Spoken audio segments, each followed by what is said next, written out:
Building a competitive team in Monster Sanctuary is a complicated process.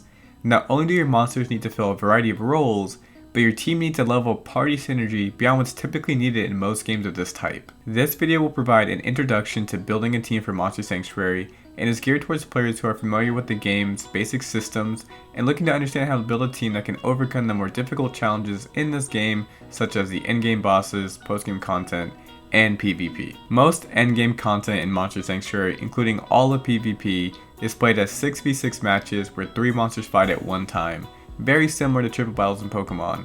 But building a team is quite different because roles in Monster Sanctuary are much more specialized, and having a team that works well together is way more important than in most other monster taming games. Interactions between teams are also more complex, and there are many things a team can do besides just lowering enemy HP and restoring their own, from applying damage buffs, to getting passive healing, to penalizing the opponent's mana, to multiple sources of passive damage. The biggest change coming from a game like Pokemon is that individual monster builds are much more complex. Instead of having 4 moves, 1 item, and 1 ability, each monster has over 40 skill points which can be used on moves or abilities, and they can also equip 4 items that each affect their stats, which leads to hundreds of possible builds for each monster. In addition to raising stats, equipment can also provide other effects. For example, holding a poison dart gives a monster plus 75 attack and a 5% chance on hit to apply one of 2 debuffs, while the buckler provides defense, critical chance, and the ability to stack additional psychic and barrier buffs. With the basics covered, let's talk more in depth about team building. This is what I'd recommend as a starting point when looking to build a successful team. While other approaches can work, this one is proven and should be easier to understand. First, you want to start with your star, the monster you'll build around. With so many team options available, you need a place to start, and one good option for that is to build a team around a specific monster.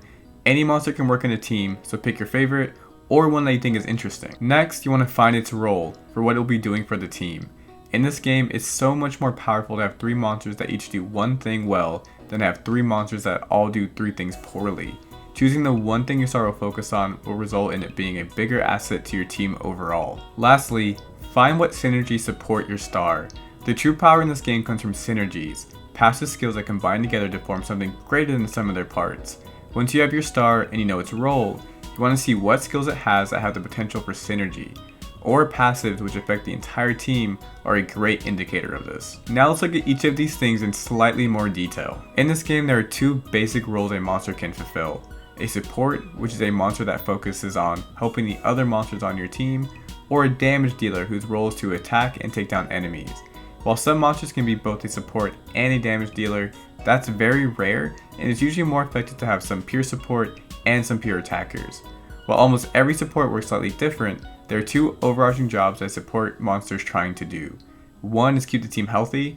This usually means healing, though some supports use shielding and other means to keep the team healthy. And 2, set up the damage dealer, provide it with buffs, charge stacks, debuffs on the enemy, or whatever it needs to succeed as a damage dealer. The 2 support roles will be referred to as healer and enabler. Some monsters can fill both roles at once, but being a great healer or a great enabler is better than being an okay healer and an okay enabler at the same time. Let's talk about those 3 things in a little more detail. The first thing a support monster needs, of course, is an action they can use to support. For healers, this is usually a healing skill, but for enablers, it's way more varied and will depend on exactly what it's trying to enable. For example, Spectral Toad can keep the team healthy using its healing skills, and can enable buff-based allies using full offense. The next thing a support monster needs is aura passives that enable a synergy. Auras are very important because they affect the whole team, effectively granting 3 passive skills for the 1 skill point they cost. They're also where the majority of synergies are found, the importance of which will be discussed later.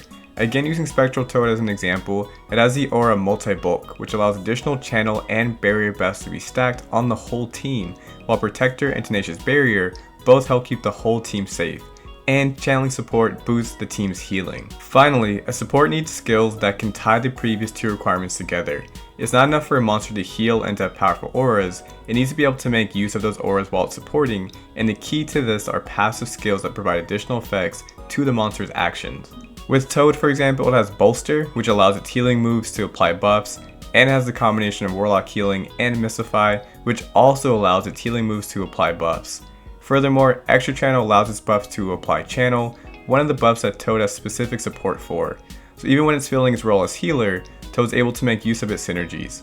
Another great example of this is Critical Boon, which is commonly used by enablers to apply buffs passively while they attack. The role of a damage dealer is a lot more straightforward. It deals damage, and in most cases a team will have 3 damage dealers total, but only one of them on the field at a time. For a damage dealer, the most important thing is to look for its passives that multiply your damage, which are much more important than having high stats or type coverage. Almost every damage boosting passive in Monster Sanctuary is multiplicative, which is to say that it multiplies not only the base damage of the monster's attacks, but also the bonus provided by every other damage boosting passive. Now let's talk about the basics of team synergies. A synergy is when 2 or more monster skills work together to form something greater than the sum of their parts. Having synergies, especially between monsters on the team, is what makes the difference between a team that works really well and a team that is only okay. Let's use an example. Let's say one monster has channeling balance so that when it has a channel buff, it deals more damage and takes less damage, in addition to the buff's normal effect of reducing mana cost. We then add multi-channel, a skill that allows 2 additional channel buffs to be stacked. Now not only do we get the benefit from those channel buffs, but they also make channeling balance better, and its effects increase the more channel buffs you have. Focusing on a specific buff or debuff is a common way to build a team, because every buff and every debuff has a passive that can make it even better. Plus, the monsters who have those passives tend to work well together. There's channel, as previously mentioned, but for example, the might buff has multiple passives that work to support might, and has a range of monsters who can apply might, stack might buffs, and have strong physical attacks. Sorcery has the same for magical attacks, and so on and so forth. For debuffs, burn is a common synergy to build around, and there are many passive skills that trigger when burn damage is applied, and many of the monsters with those skills work well together, but these are far from the only examples. Other synergies do exist, things like charge stacks or the tribal auras found on the goblin monsters, but buffs and debuffs are easy to understand and easy to build really effective teams with.